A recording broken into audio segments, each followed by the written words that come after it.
वो बंद हो गया था। कल द्वितीय चरण का मतदान होना है। पहले चरण के 21 राज्यों के 102 लोकसभा सीटों पर जो चुनाव के रुझान हैं, वे रुझान बताते हैं कि पूरे देश के अंदर एक ही आवाज गूंज रही है, और वो आवाज है कि फिर एक बार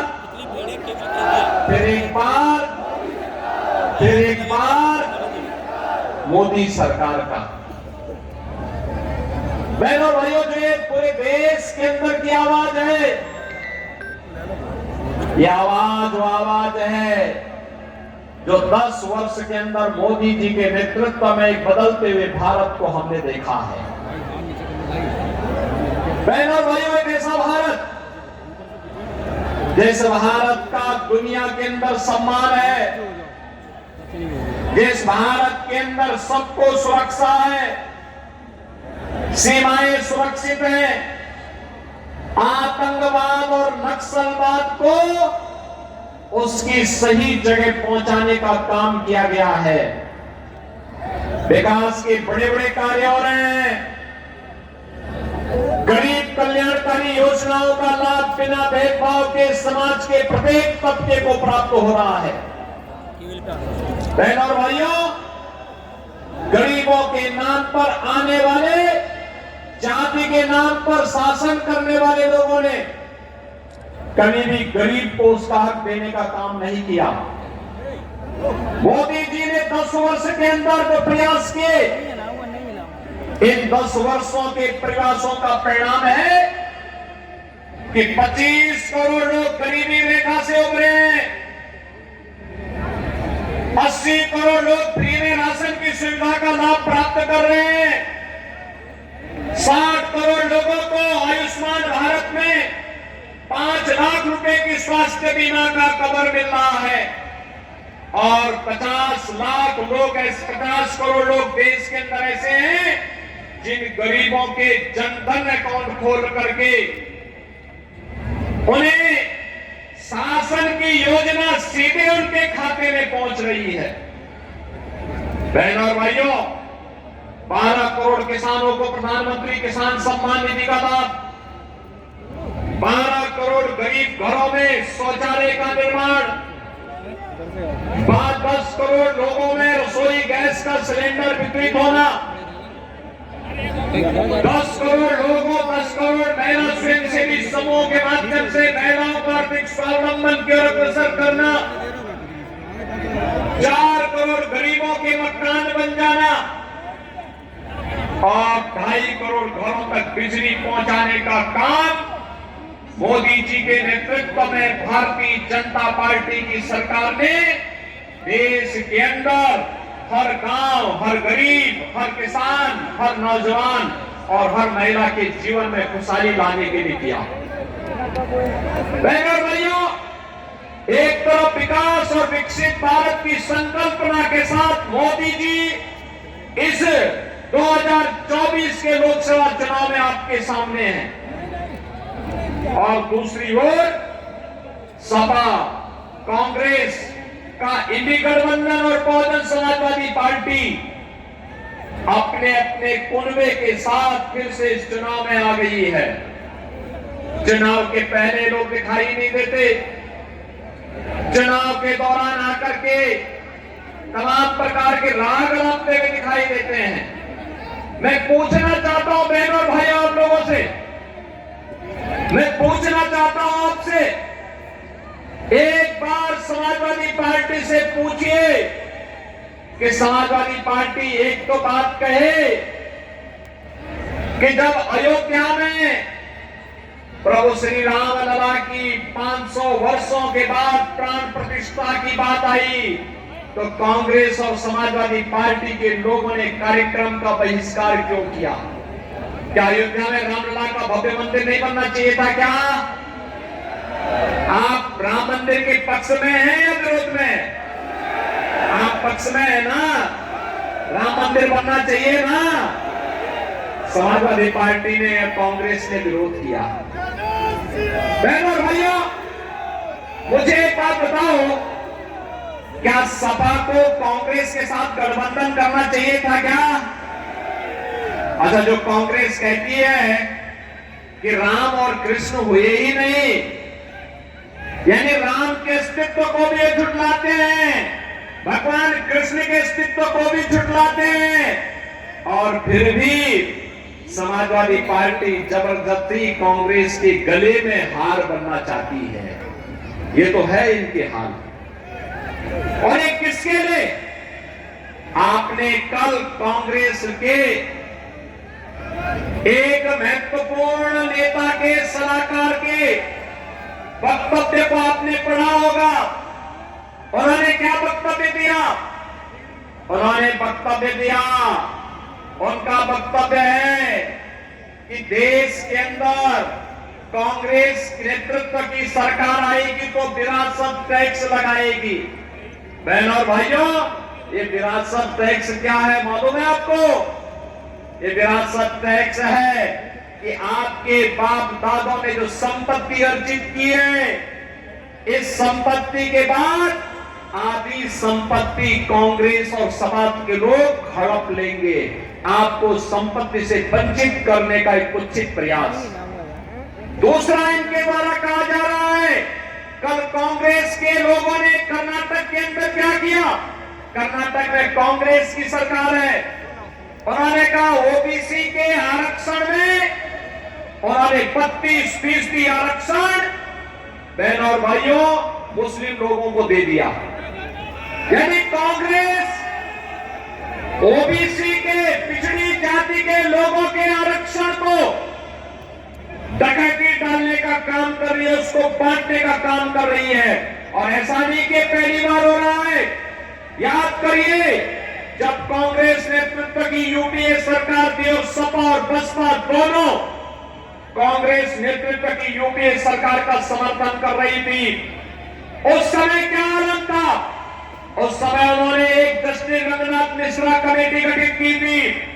उस कमेटी ने संस्तुति की थी कि मुसलमानों को भी पिछड़ी जाति में और अनुसूचित जाति में शामिल करके आरक्षण का लाभ जो पिछड़ी जाति के लोगों को मिल रहा है उनमें से कुछ को कटौती करके मुसलमानों को दे देना चाहिए, कुछ को अनुसूचित जाति को दे देना चाहिए। ये तो कांग्रेस नेतृत्व की मंशा थी। यही नहीं, सच्चर कमेटी की रिपोर्ट भी किसी बात की ओर इंगित करती है। ये भी कांग्रेस ने गठित की थी। और आज जब कांग्रेस आई है तो कांग्रेस यही कहती है, फिर से कांग्रेस यही कह रही है कि आएंगे तो देश के संसाधनों पर फिर से मुसलमानों का अधिकार हो, इसकी वे वकालत करेंगे। बहनों और भाइयों, यहाँ का हिंदू कहाँ जाएगा? यहाँ की अनुसूचित जाति, जनजाति के लोग, पिछड़ी जाति के लोग कहाँ जाएंगे? बाबा साहब भीमराव अम्बेडकर के संविधान को ये लोग अपमानित करना चाहते हैं। ये कांग्रेस और समाजवादी पार्टी के लोग देश की कीमत पर राजनीति करना चाहते हैं। और इसीलिए आपसे मैं कहने के लिए आया हूं, ये चुनाव केवल सामान्य चुनाव नहीं है बहनों और भाइयों, देश के भाग्य को बनाने वाला चुनाव है।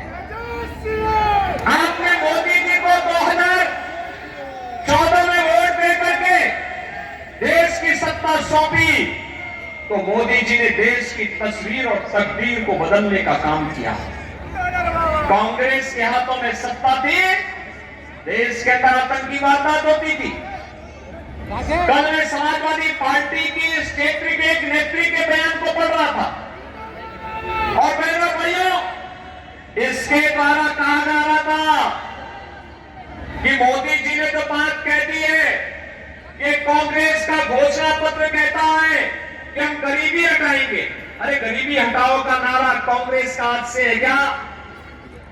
आज से 54 साल पहले श्रीमती इंदिरा गांधी जी ने 1970 में नारा दिया था गरीबी हटाओ का, और 54 वर्ष के बाद उनका पोता भी वही तोता रणतंत्र कर रहा है कि हम गरीबी हटाएंगे।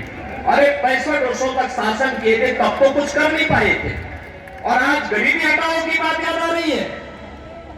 जब कांग्रेस की सत्ता थी तो गरीब भूखों करता था, किसान आत्महत्या करता था, बेटी और व्यापारी सुरक्षित थी, और नौजवान पलायन करता था। आज कहते हैं गरीबी हटाएंगे, और गरीबी कैसे हटाएंगे? गरीबी हटाने के लिए कह रहे हैं कि हम आपकी प्रॉपर्टी का सर्वे करवाएंगे। यानी आपके बाप दादों ने, आपके माँ बाप ने अगर कोई मकान एक शहर में बना दिया, एक गांव में बना दिया, आपके परिवार में 5 लोग हैं और 2 कमरों में रह सकते हैं, 4 कमरे हैं, तो 2 कमरे को ये लोग कांग्रेस और सपा के लोग हड़पने का कार्य कर रहे हैं, हम सर्वे करा देंगे। अरे मेहनत करेगा हमारा आदमी, और हड़पने के लिए फिर एक कांग्रेस और सपा के गुंडों को आप चूड़ देंगे कि वे आपकी संपत्ति को हड़पने का काम करेंगे? क्या ये अधिकार देंगे आप? लेकिन कांग्रेस और सपा का इंडी गठबंधन का घोषणा पत्र इस बात को कहता है। और बहनों और भाइयों, में उनका बयान पढ़ रहा था, कह रहे थे कि मोदी जी ने कहा है कि माता बहनों के मंगलसूत्र पर भी संकट आने वाला है। हमारी हिंदुस्तान की संस्कृति है, शिष्टाचार है, परंपरा है कि हमारी माता बहनें स्त्री धन के रूप में जेवर को अपने आप संभाल करके रखी। दुनिया के अंदर कहीं नहीं मिलता, क्यों? हिंदुस्तान में हमारी माताएं बहनें रखती है। जेवर, मंगलसूत्र भी होता है, गले का हार भी होता है, लॉकेट भी होता है, और भी उनके पास अपने जेवर होते हैं। पैसा होता है, उसको संभाल के रखती है, फिर जेवर खरीदती है, सोना खरीदती है, चांदी खरीदती है। हर परिवार में 1 तोला से लेकर के 1 किलो तक का सोना जरूर मिल जाएगा, क्योंकि वही उसकी अमानत होती है, वही उसका संस्कार होता है, और फिर वही अपनी आने वाली पीढ़ी को विरासत में देती है, अपनी बहू को देती है, अपनी बेटी को देती है। कांग्रेस के लोगों की बुरी दृष्टि उस पर है, और प्रधानमंत्री मोदी जी ने उसी ओर इशारा किया था। लेकिन बड़ा हास्यास्पद बयान यहां से समाजवादी पार्टी के नेत्री का आया। उनके द्वारा कहा जा रहा है कि मोदी जी, पुलवामा के शहीदों के जो विधवा है उनके मंगलसूत्र का क्या हुआ? बहनों और भाइयों, हम भी पूछना चाहते हैं समाजवादी पार्टी की नेत्री से, जिन राम भक्तों का लहू समाजवादी पार्टी की सरकार ने अयोध्या में बहाने का कार्य समाजवादी पार्टी की सरकार ने किया था, और नौजवानों के परिवार की विधवाओं का क्या हुआ? उनके मंगलसूत्र का क्या हुआ? हम प्रश्न पूछना चाहते हैं बहनों और भाइयों, और एक प्रश्न आपको भी पूछना चाहिए। स्वर्गीय कल्याण सिंह जी ने अपना पूरा जीवन उत्तर प्रदेश के विकास के लिए और श्री राम जन्मभूमि के लिए समर्पित किया था।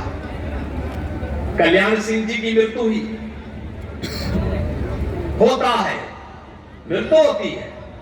मुलायम सिंह जी की मृत्यु पर मैं स्वयं उनके पैतृक गांव में आया था, और सेठई में आकर के मैंने स्वयं वहां श्रद्धांजलि अर्पित की थी, क्योंकि वे उत्तर प्रदेश के मुख्यमंत्री के रूप में उनकी कुछ न कुछ सेवाएं तो थी। मैं आया था, मेरी पार्टी के लोग आए थे, प्रधानमंत्री जी ने शोक व्यक्त किया था, लेकिन स्वर्गीय कल्याण सिंह जी की मृत्यु पर समाजवादी पार्टी के अध्यक्ष और समाजवादी पार्टी की तरफ से कोई शोक संवेदना नहीं व्यक्त की गई। बहनों और भाइयों, स्वर्गीय कल्याण सिंह जी के साथ इस प्रकार का भेदभाव, और अभी आपने देखा होगा एक माफिया मरा था, उस माफिया के लिए फातिया पढ़ने के लिए समाजवादी पार्टी के लोग कैसे विवाद कर रहे थे, यह भी दृश्य आपने देखा होगा, वह भी दृश्य आपने देखा होगा। क्या उत्तर प्रदेश में इन माफियाओं को इसी प्रकार से, जैसे सपा की सरकार के समय में ये लोग व्यापारियों पर कहर बरपाते थे, बेटी की सुरक्षा में सेल लगाने का कार्य करते थे, क्या इस प्रकार की छूट मिलनी चाहिए? क्या मिलनी चाहिए? क्या नौजवानों के साथ खिलवाड़ करने की छूट मिलनी चाहिए? क्या? और मैं पूछना चाहता हूं फिर समाजवादी पार्टी की नेत्री से, वे जवाब दे इन माफियाओं के द्वारा गाजीपुर में भारतीय जनता पार्टी के विधायक कृष्णानंद राय समेत 6 लोगों की हत्या एक साथ की गई थी, एक साथ की गई थी। श्रीमती अलका राय भी तो हमारी विधायक थी, क्या उसके मंगलसूत्र की भी कभी चिंता हुई समाजवादी पार्टी के लोगों को? जो लोग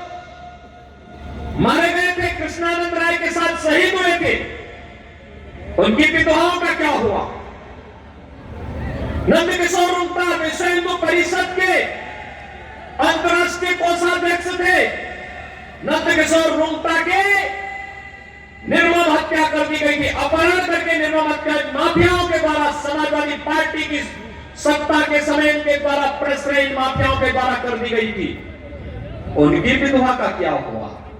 और आपने प्रयागराज में राजूपाल और देशपाल की निर्मम हत्या के दृश्य को भी देखा होगा।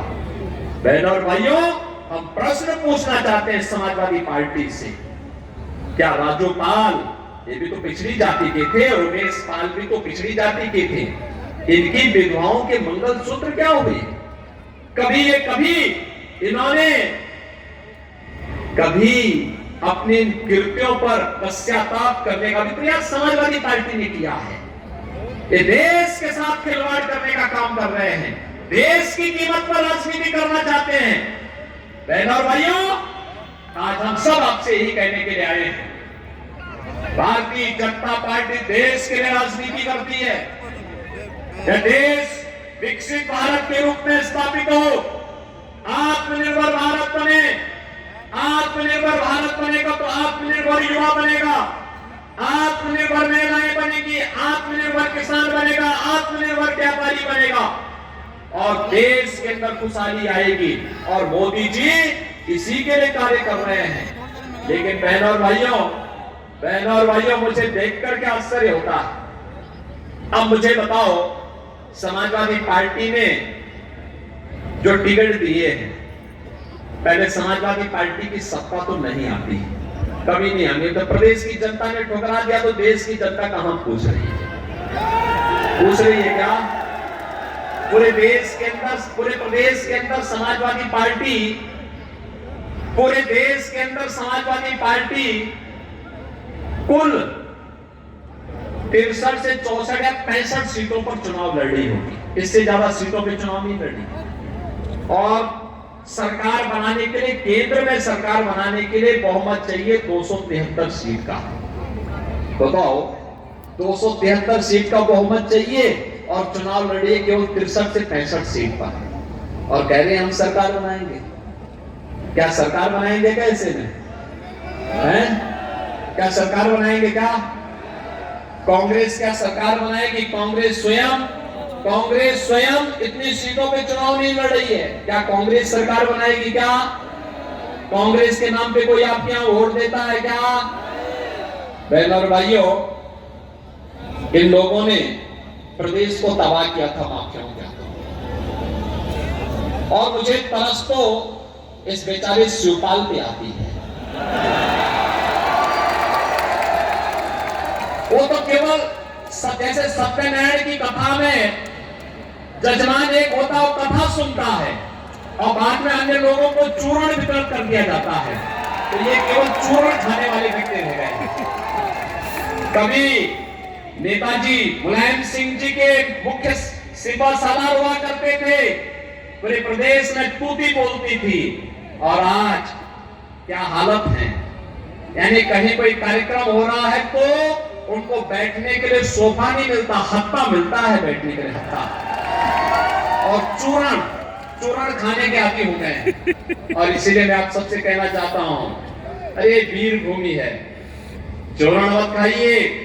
भारतीय जनता पार्टी के द्वारा सत्ता में सहभागी बनकर के विकसित भारत और आत्मनिर्भर भारत की संकल्पना को साकार करने के लिए कार्य करिए। इसीलिए मैं आपसे कहने के लिए आया हूं, बहनों और भाइयों, ये जो माफिया और अपराधियों के लिए फांसियां पड़ने वाले लोग हैं, इनसे कहिए कि 5 साल और फांसियां के लिए आपको हम दे रहे हैं, जाओ खूब पढ़ो, देश को आगे बढ़ने दो।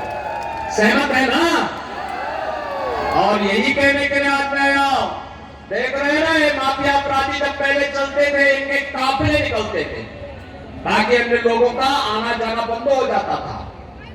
और अब इनके गले में तख्ती लटकी है, कहते हैं हुजूर एक बार केवल जान बख्श दो, फेरी लगा करके आजीविका चला लेगा। अब जमीन कब्जा नहीं कर पाएंगे लोग। पहले बोलते थे ना, जो प्लॉट खाली है वह प्लॉट, हाँ, उस पे कब्जा करते थे जबरदस्ती, सपा का बोर्ड लगा के कब्जा कर लेते थे। अब भी कब्जा कर पाएंगे क्या? अब कब्जा नहीं कर पाएंगे, क्योंकि मालूम है कि पीछे से बुलडोजर की दृष्टि भी पड़ रही है, पड़ती है, और बहुत ठोस एकदम सटीक निशाना लगाता है। और जब चलता है ना, तो ऐसे चलता है कि बड़े बड़े माफिया की पैंटें गीली हो जाती है।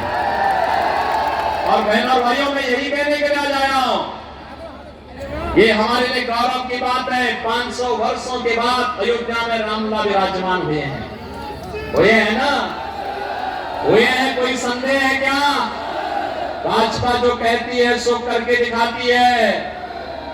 और आप देखना, काशी और अयोध्या तो हमारा संकल्प पूरा हुआ। अब हम लोग मथुरा की तरफ प्रस्थान कर रहे हैं, ब्रजभूमि के विकास के लिए हम आगे बढ़ चुके हैं।